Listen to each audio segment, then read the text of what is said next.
We all need a hero, someone to look up to and admire, but sometimes it's hard to tell the real heroes from the imaginary ones. Finding and celebrating true heroes can be especially tough for kids. Growing up in a culture that idolizes the superstar athletes and also the overnight YouTube sensations.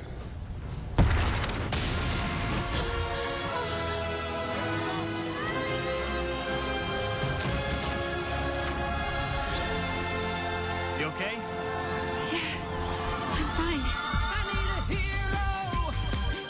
Superhero stereotypes are hard to escape. Movies, television, and video games flash superpowered humans across the screen. And the internet's worldwide reach turns virtual unknowns into viral celebrities.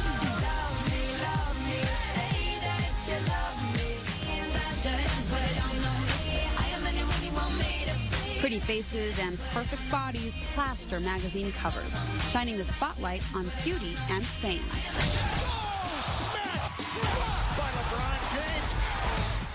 While smooth moves catapult professional athletes to superstar status and multi-million-dollar contracts. LeBron down the left side, goes inside. Wham! The fame, the fortune, the glitz, the glamour. It seems true heroes are hard to spot in a culture fixated on Hollywood imitation. Where do I find you? Where's my superhero?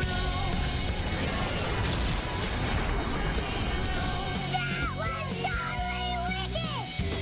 Welcome to my Monday. Therapist JulieHanks joins us now. For a lot of people, especially young kids, they look at hero and they think it's the same thing with a celebrity. You know, they look at the movie stars and the athletes, some people we've seen there, and they think they're all heroes. Yeah. There is a difference between a role model and a hero, or a celebrity and a hero. And social psychologist Phil Zimbardo, he talked about 4 things that define a hero.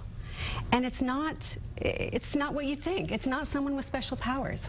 What are they? The first is that it's a voluntary action. So you choose something, and it doesn't have to be a big thing. It can be small things over time, or a small thing, but it's voluntary.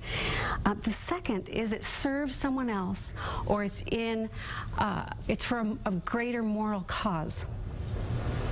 So it's not about yourself. It's about someone else or a greater cause. Okay, and also you mentioned like it's a personal risk is involved in this as well. I think Brooke mentioned something earlier about that. That intrigued me, the risk factor. I know, me too, because we don't often think about that. There are really great people who do great things that don't involve a personal risk. To be a hero, you have to take risks. Yes, and that might be to your life. It might be to your, reputation. So I think the risk is a huge factor that we don't often talk about. And the last one is this needs to have the hero has no expectation of personal benefit. So if you think about media stars, there's always a hope of a personal benefit, that right? There reads out all of the heroes our children think are out there. Right, and even the really good people out there, for example, like Jimmer, right? He's a great role model. Just had him on the show like a week or so ago. Phenomenal guy right there. So talented, so nice. But is he a hero according to this definition? No. He's not. He's a role model. He's someone we can look up to, but he doesn't qualify as a hero. So wait a minute. So now you've dashed everybody's hopes up there. So they have to go cry. They have to tick off. I know Jimmer was my hero there. They have to tick off. I'm keeping it anyway. Saving the basketball. So they have to tick off all those boxes to be technically fit the category, the definition of a hero. Yeah, according to this social psychologist who studies heroes, Dr. Zimbardo is great, and he says we've dumbed down heroism by just kind of anybody who's done something great is a hero, but not We've so. made it too easy. Made it way too easy. You gotta earn it. You say your 8-year-old actually demonstrated heroism in some way, shape, and form a while back. Yes, last Christmas he left a letter for Santa, and it was one of those, parenting. I can feel your mommy heart beating right now. You know it's in a scrapbook, right? Yeah. He wrote a letter to Santa, and it was so sweet. It said, Dear Santa, if you think I don't need these presents, give them to somebody who doesn't get presents. Wow. And this was not prompted by anything. And I thought, you know what? That qualifies as a heroic act. Yeah. Voluntary, in service of someone else, great personal risk. He was losing all his presents. I mean, what's a bigger risk for an 8-year-old boy than, Right. you know? And there was no expectation of personal benefit. And so it really showed me that heroes, it's nothing, it doesn't have to be something great.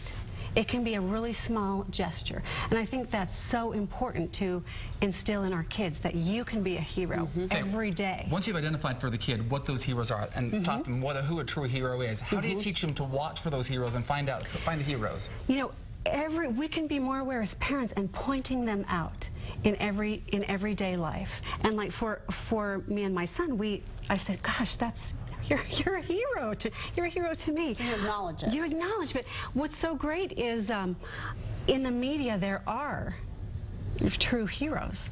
And one of my favorite movies, my kids watch it over and over again, is Mulan. And in Mulan, she qualifies as a true hero. She volunteers to go to battle for her dad. It's in the service of her country. She takes a huge risk, right? Disguises herself as a man, goes into battle without any experience, and so there's no benefit. Yeah, right? she gets all those benefits right there. All checks off all the boxes right there. So tell me then, how can parents teach their kids to take those actions, to be heroic actions for a kid? You know, to be socially aware. And there's an interesting psychological phenomenon called the bystander effect. The more people who are watching an incident, an emergency, the less likely anyone is to do something about it. And it just takes one person willing to be aware and act that changes that social norm. So when you're recognizing these heroes, we've got to also encourage our children to be those heroes? Right, to be aware of other people, and to trust their gut. If you think something's wrong, someone needs help, then you be the one that breaks that group rule.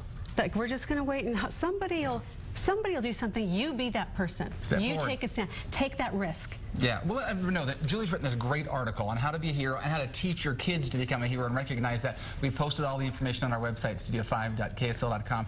Get it, read it with your kids, and it'll give you some great insight and information. Thanks for stopping in, Julie. Thank you so much. We'll be right back with more.